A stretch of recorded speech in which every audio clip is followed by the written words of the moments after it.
আমার কিন্তু রাজনীতি করার একটা ইচ্ছা আছে, সুপ্ত বাসনা আছে। তো বলে ফেলেন না। এর আগে যদিও আমি আওয়ামী সরকারের সময় আমি প্রত্যেককে জিজ্ঞাসা করছি এমপি হবেন কবে, এমপি হবেন কবে। না ওইটা না, আমার আসলে যেটা হয়েছে কি যে আমি তো ছোটবেলায় আমি না বুঝে ছাত্র ইউনিয়ন করতাম ক্লাস 9 থেকে। আচ্ছা আচ্ছা। তারপরে ইউনিভার্সিটিতে আসার পরে আর আমি সেটার আর কন্টিনিউ করি নাই।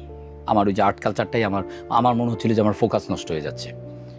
তো আমি তো গ্রামে বড় হয়েছি, কৃষকদের সাথে বড় হয়েছি, আমার বাবা কৃষক ছিলেন। তো আমাদের দেশে কৃষকরা খুব বঞ্চিত এবং এই কৃষকদের জন্য কেউ কিছু করে না। সো আমার যদি কোনো সুযোগ থাকতো এবং কোনো যদি সুযোগ পাই এবং আমার যদি টাকা পয়সা থাকতো, মানে টাকা পয়সা মানে কি যে আমার বউ বাচ্চা সার্ভাইভ করার মতো থাকতো, তাইলে আমি সবকিছু ছেড়ে ছুড়ে আমি কৃষকদের সাথেই থাকতাম।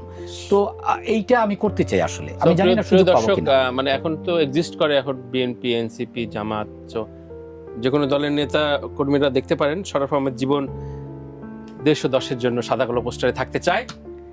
শুভকামনা। কৃষকদের জন্য কাজ করতে চাই।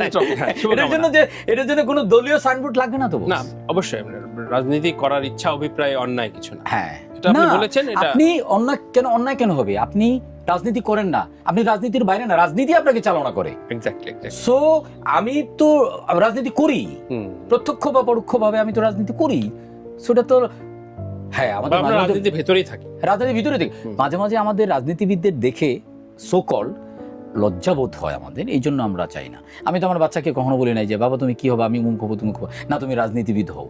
কি আমরা তো ওই শিক্ষাটা দিই নাই। কেন রাজনীতিবিদ হইলে কি হবে, কেন রাজনীতিবিদ হবা, এই শিক্ষাটাকে আমরা দেই, স্কুলে দেই, পরিবারে দেই, ব্যক্তিগতভাবে দেই, তাহলে তো আমি দিচ্ছি না। কেন দিচ্ছি না?